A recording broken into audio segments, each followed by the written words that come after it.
Assalamualaikum warahmatullahi wabarakatuh. Selamat malam teman-teman. Mudah-mudahan kita selalu dalam keadaan sehat walafiat ya. Saya Siti Nurlaila dari Universitas Ibnu Sina, Teknik Informatika kelas 2A akan menjelaskan sedikit dan memberi sampel untuk mata kuliah Logika Informatika ya. Logika Informatika yang berjudul temanya afirmasi atau hukum inferensi. Sebelumnya saya udah menjelaskan tentang beberapa hukum dari inferensi, yaitu ada modus tolen, modus ponen, penambahan disjungtif, penyederhanaan konjungtif, silogisme disjungtif, silogisme hipotesis, dan yang terakhir adalah dilema. Untuk contoh-contoh dari ketujuh hukum ini, sebelumnya saya udah pernah mereview dan menjelaskan sedikit apa yang dimaksud dengan modus tolen, ponen, penambahan disjungtif, dan lain-lain. Jadi saya di sini akan memberikan sebuah sampel kalimat yang memiliki premi-premi, yaitu ada 6 premi ya di sini. Ada 6 premis. Yang pertama langsung saja untuk premis pertama, misalkan A ya. Jika buku novelku ada di meja kolam berenang, maka aku pasti sudah melihatnya ketika berenang pagi. Yang B, aku membaca novel di taman belakang atau aku membacanya di kolam berenang. Yang C, jika aku membaca novel di taman belakang, maka pastilah novelku kuletakkan di meja taman belakang. Untuk yang D, aku sama sekali tidak melihat novelku pada waktu berenang pagi. Yang E, jika aku membaca novel di kamar, maka novel kuletakkan di meja samping kamar. Yang F, jika aku membaca novel di kolam berenang, maka novelku ada di meja kolam berenang. Sebenarnya dari ke-6 premis ini, dari premis A sampai F, ini ada kalimat yang sama, cuman ini dibuat agar lebih banyak gitu kalimatnya. Mari kita lihat untuk penyelesaiannya. Nah, jadi dari ke-6 premis ini kita misalkan membuat sebuah variabel, yaitu ada variabel P, Q, R, S, T, U, dan V. Jadi di sini untuk variabel P. Nah, yang pertama yang A. Jika buku novelku ada di meja kolam berenang, berarti ini adalah variabel P yang berbunyi novelku ada di meja kolam berenang. Kita lihat lagi kelanjutan kalimatnya. Maka aku pasti sudah melihatnya ketika berenang pagi. Nah, jadi Q-nya aku melihat novelku ketika berenang pagi. Nah, untuk selanjutnya premis yang kedua yang B, aku membaca novel di taman belakang. Nah, jadi kita buat misalkan tuh R ya, aku membaca novel di taman belakang. Next, atau aku membacanya di kolam berenang. Untuk S-nya, aku membaca novel di kolam berenang. Next, yang premis ketiga, yang C, jika aku membaca novel di taman belakang. Jika aku membaca novel di taman belakang. Jika aku membaca novel di taman belakang. Oh, yang untuk yang C ini kan udah ada. Nih yang untuk B, aku membaca novel di taman belakang. Berarti di variabelnya tidak usah ditulis lagi karena udah ada ya. Ini yang R, aku membaca novel di taman belakang. Dia sama kalau bunyinya sama, kita misalkan satu variabel aja, R. Jadi next. Maka pastilah novelku kuletakkan di meja taman belakang. Coba kita lihat. Nah, yang T, jadi kan kalimat baru nih. Jadi novelku kuletakkan di meja taman belakang. Next. Aku sama sekali tidak melihat novelku pada waktu berenang pagi. Berarti ini kan dimisalkan negasi ya. Aku sama sekali tidak melihat novelku pada waktu berenang pagi. Di sini di sini udah ada ki. Aku melihat novelku ketika berenang pagi. Kan itu tidak melihat, berarti nanti kita kasih negasi ya, negasi ki. Seperti itu. Yang E, kemudian yang E, jika aku membaca novel di kamar, maka jika aku membaca novel di kamar, next. Nah, jadi kan untuk sebelumnya tidak ada kalimat yang seperti itu, jadi kita buat variabel baru yaitu variabel U, aku membaca novel di kamar. Maka novel kuletakkan di meja samping kamar, meja samping kamar. Ya, jadi kita buat variabel lagi untuk V-nya, novelku kuletakkan di meja samping kamar. Nah, untuk yang premis terakhir, F ya, jika aku membaca novel di kolam berenang, nah ini kan berarti udah ada. Kolam berenang, jika aku membaca novel di kolam berenang. Novel di kolam berenang, maka novelku ada di meja kolam berenang. Ini meja kolam berenang udah ada untuk variabel P. Untuk variabel P udah ada ya. Jadi setelah kita misalkan dengan variabel P sampai V, next, kita cara mengerjakannya, kita rubah proposisi ke dalam bentuk variabel. Nah, jadi kan tadi kalimatnya, jika buku novelku ada di meja kolam berenang, maka aku pasti sudah melihatnya ketika berenang pagi. Jadi, yang P, novelku ada di meja kolam berenang, maka aku sudah melihatnya ketika berenang pagi. Berarti di sini dimisalkan P dan Q kan? Berarti di sini A-nya P maka Q. P maka Q.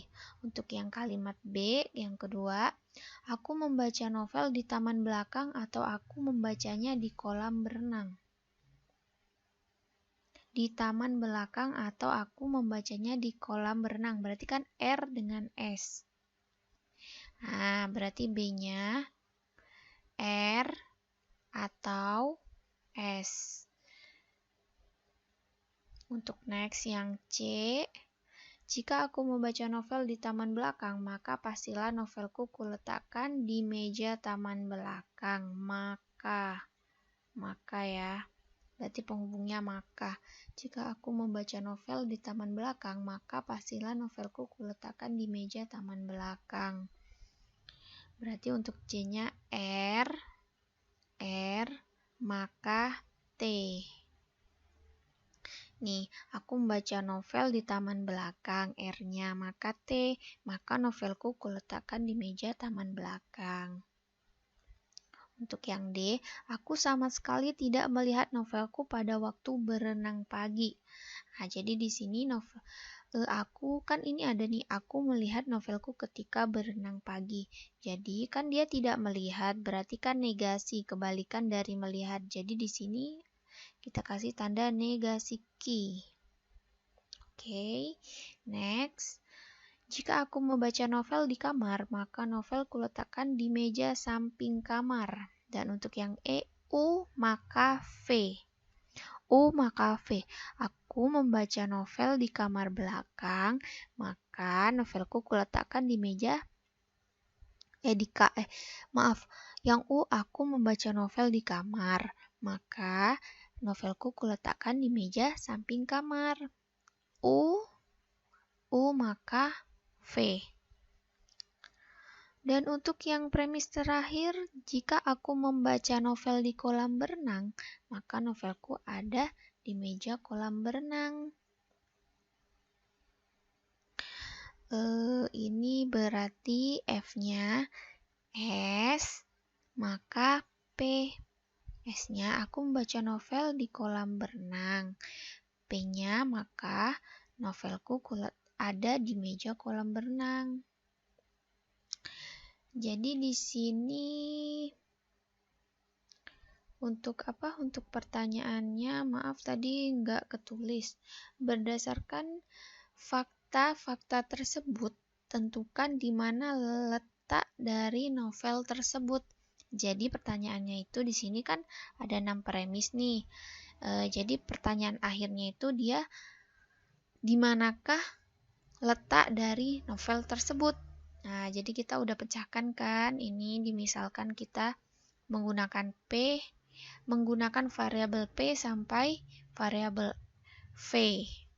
Jadi kita pecahkan sesuai dari premis yang pertama, kita buat sedemikian rupa sampai dengan F. Dan yang terakhir, nah jadi yang sebelumnya ini dari proposisi ini, kita lanjut ke ini ya, modus. Dari ketujuh modus dia memakai modus yang mana? Hukum dari afirmasi tersebut. Jadi yang A, P maka Q. Nih kita tulis ya, P maka Q. Nah, jadi kan kita harus menyederhanakan dengan menggunakan modus apa?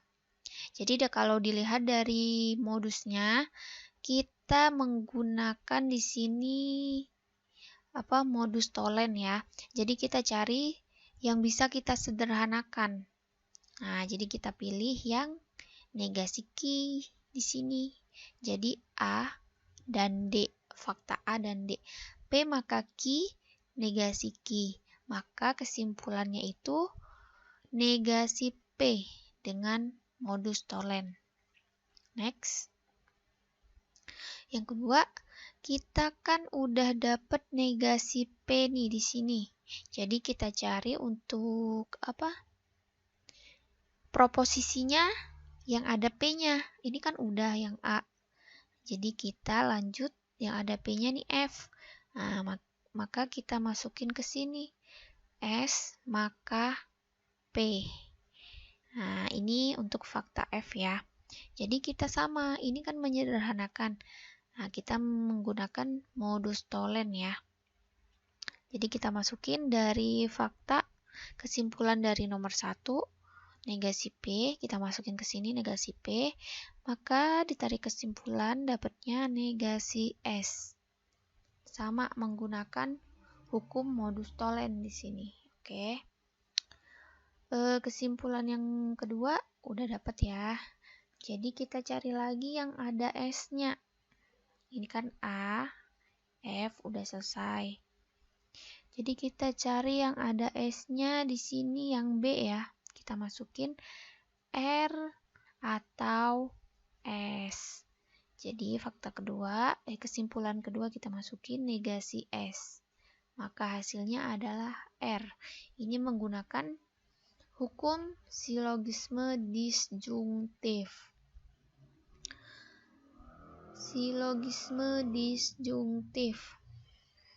Oke.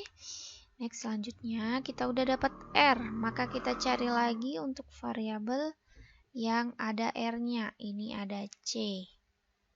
Untuk kalimat yang C, kita masukin R maka T dengan kesimpulan dari yang ketiga kita masukin ke sini R. Maka ditarik kesimpulan dari ini hasilnya adalah T. Ini menggunakan modus ponen. Nah, kita menggunakan modus ponen jika kedua premi ini ada yang sama, kita buang. Nah, jadi tinggal ini kita turun jadi kesimpulan. Oke. Untuk cara dengan menggunakan hukum inferensi kita udah lakuin. Tuh 2, ada 4 ya. 4 cara. Jadi jawabannya di sini adalah T. Berhubung ini nggak bisa yang E ini, kenapa tidak kita masukin? Karena dia tidak bisa. Kalau kita masukin, kita tidak bisa sederhanakan dengan yang T. Jadi ini tidak masalah. Tidak dipakai, tidak masalah. Jadi hasilnya udah ini final, T. Hasilnya yang T. Jadi kalimatnya, tadi kan pertanyaannya ada di manakah di mana letak dari novel? Ada di berarti yang T, kalimat T. Kita cek. Yang T adalah novelku ada di meja taman belakang. Coba kita cek lagi ke kalimatnya yang T. Nah, benar kan yang T? Novelku kuletakkan di meja taman belakang. Jadi begitu caranya. Ya, memang agak sedikit ribet dan caranya panjang. Ya, kalau logika informatika memang seperti itu. Kita harus mencari dengan menggunakan hukum-hukum yang ada pada logika informatika ya. Oke, sekian penjelasan dari saya. Kurang lebihnya saya mohon maaf. Selamat malam. Wassalamualaikum warahmatullahi wabarakatuh.